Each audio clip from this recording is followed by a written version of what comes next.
Tonight on Currents News, thousands of New Yorkers are worried if they are safe at home.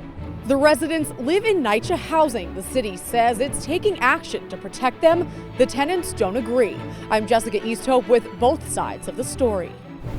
The president has new plans to open up the economy as jobs disappear at an alarming rate. Are we being denied the right to worship God in the pandemic? A top advocate for religious freedom, Archbishop William Lori, has some answers. This is a common good, common sense issue. U.S. Bishop Peter Baldacchino is lifting the ban on public masses. He's the first in the nation to do that. Plus this. She's fighting to keep her business running, but that's not stopping a Brooklyn bridal designer from helping others. I'm Emily Drooby, and that is coming up.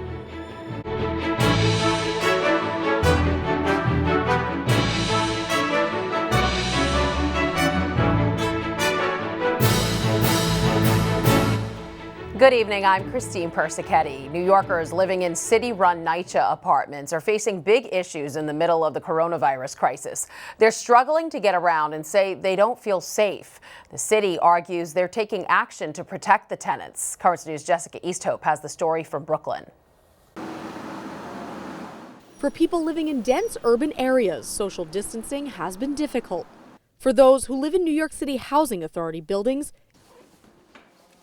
it's been near impossible. With the people being on top of each other, it's definitely a lot of stress. Jermont Shim lives in NYCHA housing in Bushwick.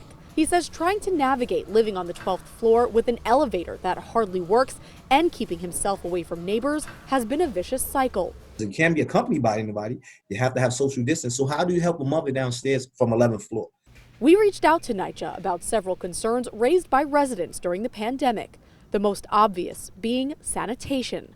In a statement, the housing authority said it would be sanitizing family buildings 3 times a week and senior buildings 5 times a week, as well as cleaning all high traffic and common areas. It's additionally isolating to be living in this environment, an environment that at the time being doesn't necessarily feel like it is safe.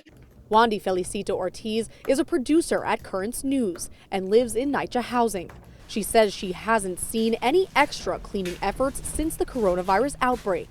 I haven't really seen anybody wipe down things like the mailboxes, which my apartment's right next to, any banisters. I haven't seen any special kind of cleaning fluids. As for rent, NYCHA says it's doing everything it can to work with residents who are now unemployed or have had their hours cut. According to the housing authority, evictions are suspended for as long as the city is under a state of emergency. As for after that, NYCHA residents are able to file an interim recertification to lower their rent based on their changed income or apply for one-time assistance. Yet residents say there's still so much uncertainty. They have a lot of questions, but no answers on anybody helping us with the rent. Not knowing your housing situation or how to get in contact with somebody, but especially for senior citizens who are already disconnected in that way, I think it's unjust. Jessica Easthope, Currents News. Governor Andrew Cuomo is extending the New York coronavirus shutdown until at least May 15th. He's also reporting that hospitalizations are leveling off to a total of almost 18,000, but the number of patients is declining. New deaths are at 606, the fewest in 10 days, for a total of just over 12,000. That doesn't include the presumed victims reported by the city. Mayor Bill de Blasio said this morning that the recovery of New York City is crucial to getting America back on its feet. The only way you have recovery is if places like New York City in particular, the great economic leader and engine of this nation, if we're strong, our nation can be strong. If we are not strong, if our people are not safe, then this nation can't recover. And that's true for cities and states all over the country. De Blasio added that New Yorkers need to have the basics for a recovery to happen. Some Americans are saying they haven't received their emergency coronavirus checks because the feds sent the money to wrong bank accounts. Several taxpayers checked the IRS website to learn the cash went to accounts they didn't recognize or no longer use. An Internal Revenue spokeswoman says in those cases, the money should be rejected by the banks and returned to the agency.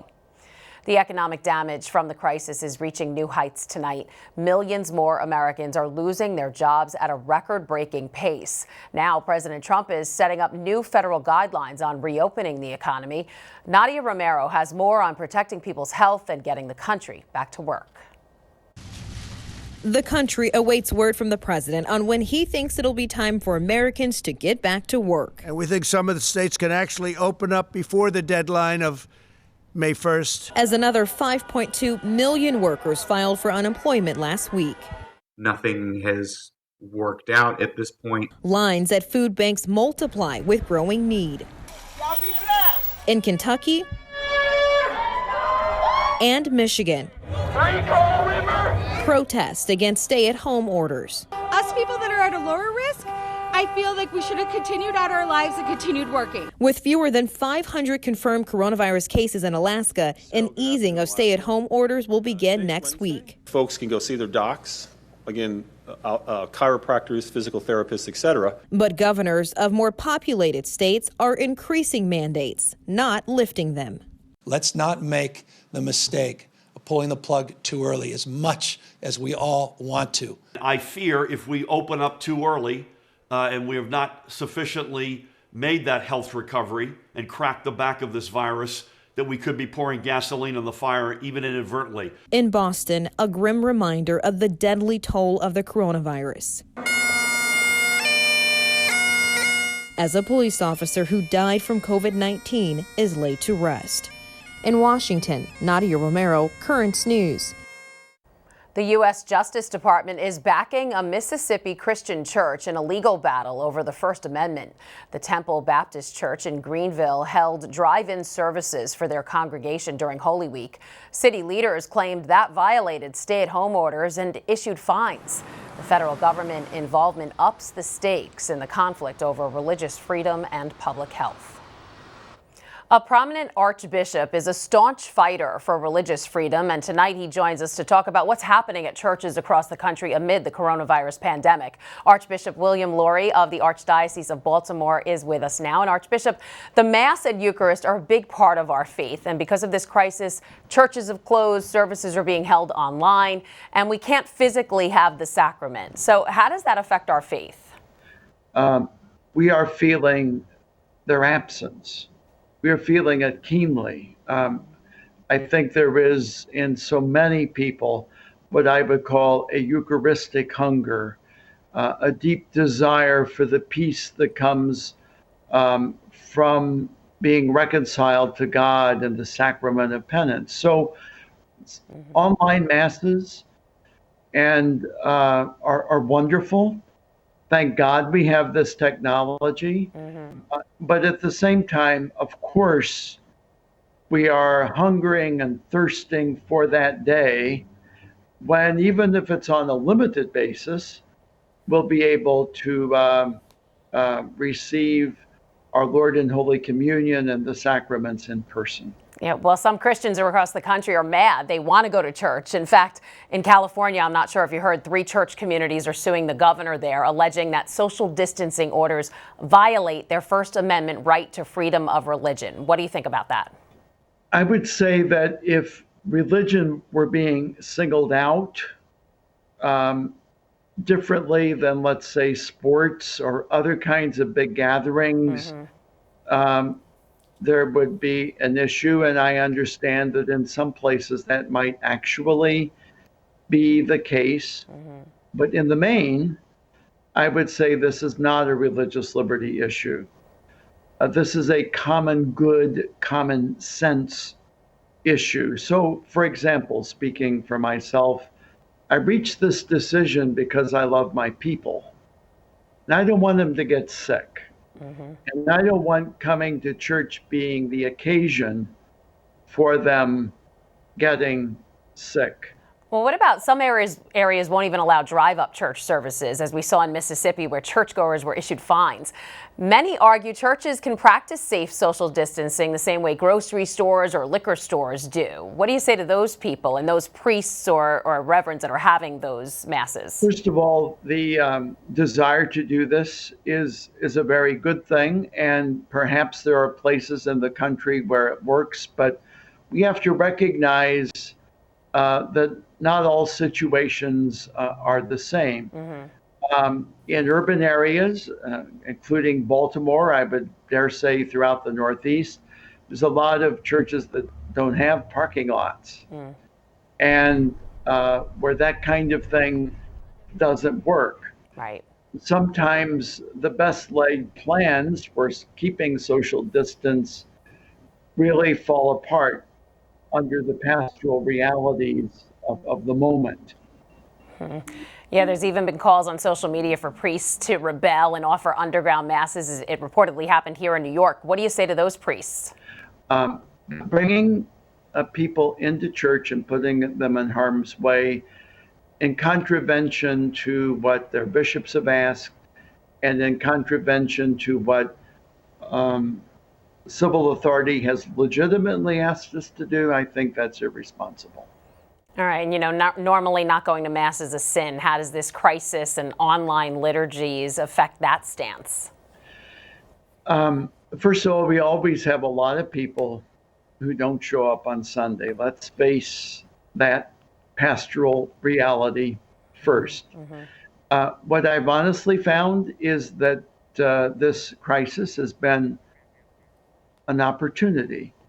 Horrible as the crisis is, and much as we want it to be over and pray for it to be over as soon as possible, nonetheless, so many of my pastors report that they are reaching out to the unchurched as never before. So, and parishes have something as simple as a phone tree. Every parishioner gets a call from somebody, no matter how long they've been away, and it opens with the very simple question, how are you?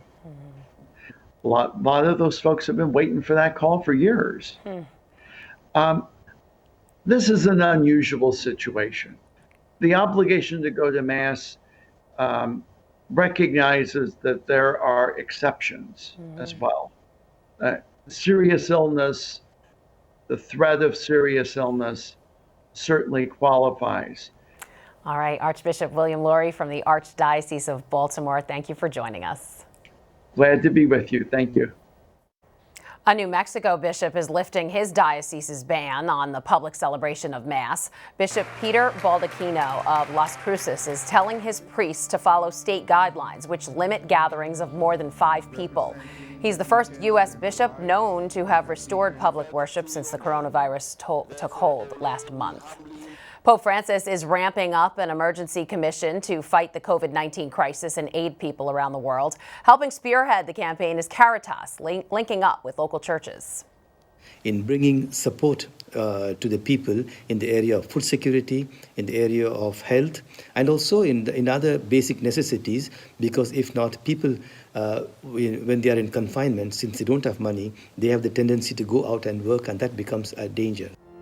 The Holy Father intends for the commission to be a sign of solidarity. There's a lot more news headed your way. Thanks to the coronavirus, weddings have either been postponed or scaled back. We'll find out how a Brooklyn wedding designer is trying to have and to hold onto her small business. Plus, just because there are fewer cars on the road doesn't mean you should have a lead foot. Why the city could be cashing in on some speedy lawbreakers. And we'll tell you why the Pope was scolded. Stay with us. Now you can help us put your faith in the news. The next time you capture a newsworthy event, send us your pictures or video. It's easy. Go to netny.tv/send us, and you may see your submission on Currents News.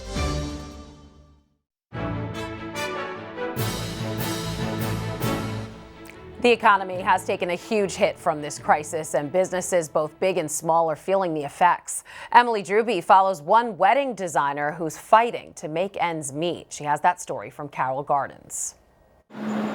In Carroll Gardens, Brooklyn, there's a bridal shop, Les Lauriers, owned by designer Lauren Halavka. Normally, she creates couture gowns and bridal robes. Now she's making masks for essential workers. I have a lot of weddings and events, and all of my brides, they had to push back their and postpone their weddings or their bridal showers. The $74 billion wedding industry has been hit hard by the coronavirus, with tens of thousands of couples delaying their nuptials, including many of Lauren's clients. We're just working now on new dates and just trying to help everyone get through this. On top of that, like all non-essential businesses in New York, Lauren was forced to shut her doors. The closures are being predicted to have a devastating effect on retail stores across the country, one analyst even suggesting 15,000 could close just this year. There are over 200,000 businesses located in New York City. Most of them, 98%, are considered small businesses.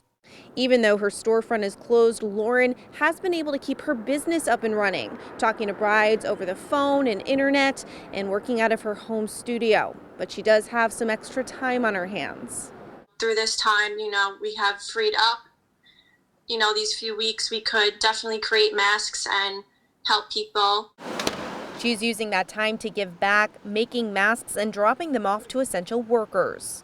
Working with Sew for Lives, a nationwide volunteer group launched just a few weeks ago by her friends and fellow FIT alumni Caroline Berti and Karen Sabag. Using their own garment bags to create hospital-grade masks that follow CDC guidelines, getting most of their requests through the Sew for Lives Instagram account. The group, which has gone nationwide, has donated over 6,400 masks, all of which they have paid for, not taking a single dime for their time or materials. They're not even accepting donations unless it's cotton or medical-grade fabric.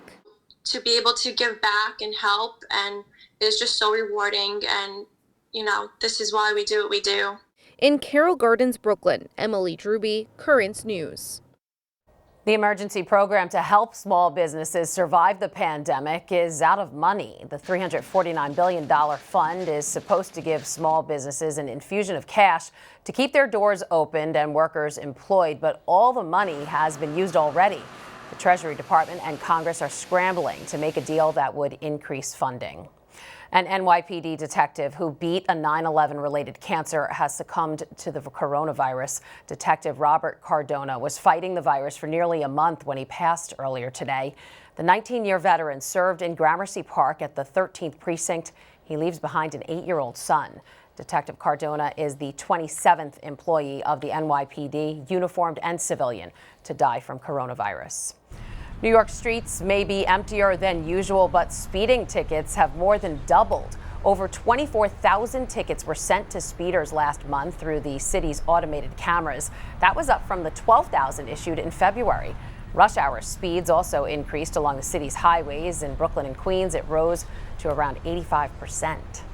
And this crisis is bringing up a lot of new questions. So Currents News started a brand new segment giving you a chance to ask the doctor. Tomorrow, the doctor will be in to tell you what you need to know about the latest medical developments involving the coronavirus and answer your questions. So send them to askthedoctor@desalesmedia.org. We'll try to get to all of them. That way you can be safe and healthy. Again, the email, askthedoctor@desalesmedia.org. Pope Francis offered a special prayer intention this morning after he was made aware of a group who previously escaped his list. Mi hanno rimproverato perché ho dimenticato di ringraziare un gruppo di gente che anche lavora. Ho ringraziato i medici, infermieri, volontari. Ma lei si è dimenticato dei farmacisti. Anche loro lavorano tanto per aiutare gli ammalati a uscire dalla malattia. Pharmacies in Italy are some of the few essential businesses allowed open during the pandemic.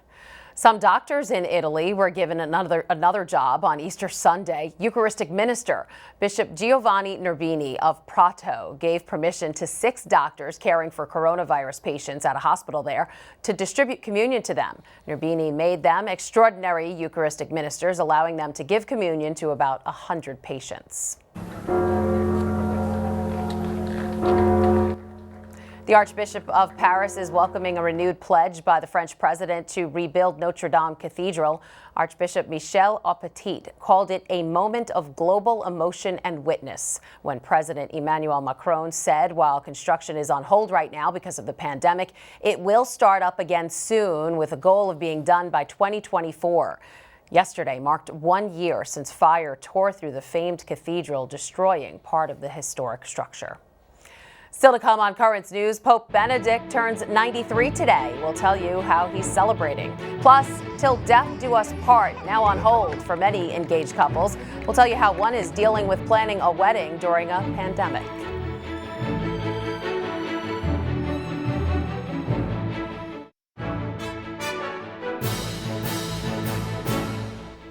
A very happy birthday to Pope Benedict XVI, who turned 93 today.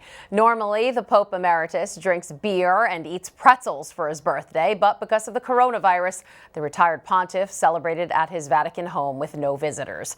Still, Benedict's personal secretary says it was a festive celebration featuring the singing of Bavarian folk songs. The former pontiff also received a lot of happy birthday wishes over the phone, including one from his older brother, Monsignor George Ratzinger. And as a present, Benedict received an early copy of a biography written about him.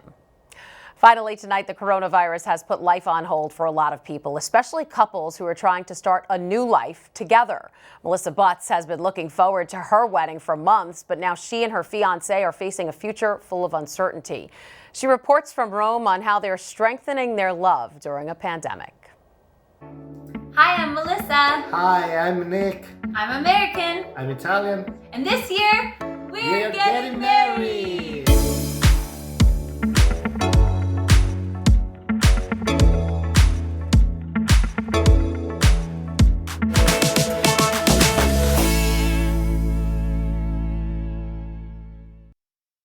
So Niccolo actually asked me to marry him here in Rome, Italy last August. And so we planned a June wedding for this year, but we didn't know what was to come. But actually at the current moment in Italy, all weddings are completely suspended. So that's civil weddings, that's church weddings, but regardless of this, we're still holding on to hope. We are continuing to organize about our venue, about our photography and videography. We already sent our invitation and we have hope that it's gonna be okay. Exactly. But the main problem also is that all flights are also suspended and canceled. So we don't know if in June, actually people will be able to come from different countries. Yeah, because we have guests from America, from Spain, UK, other countries in Europe. So it's a little bit difficult for us. But despite the coronavirus lockdown, it's actually been faith that's been keeping us united and together. Yeah. We already prayed one novena together. We participate at Pope's Mass and prayers, and we trust in Providence. Exactly, and as difficult as it may be, we're open to changing our date. We're open to seeing when we can do our wedding, when people are able to come and celebrate this joyous day with us. But right now, actually, we're trying to focus on praying for those with coronavirus, for all of the doctors, nurses, volunteers who are helping them, for those families who have lost people, and just all of the pain that's surrounding this virus and this time right now in the world. And we know that sooner or later, we'll be able to get married, right? Yeah. Oh my goodness, so beautiful. We wish Melissa and Nick luck as they try to plan during this pandemic, and we pray for all couples that God can bless their future marriage during this time. And that is Currents News. I'm Christine Persichetti. Thank you for joining us because we are putting your faith in the news. Good night and God bless.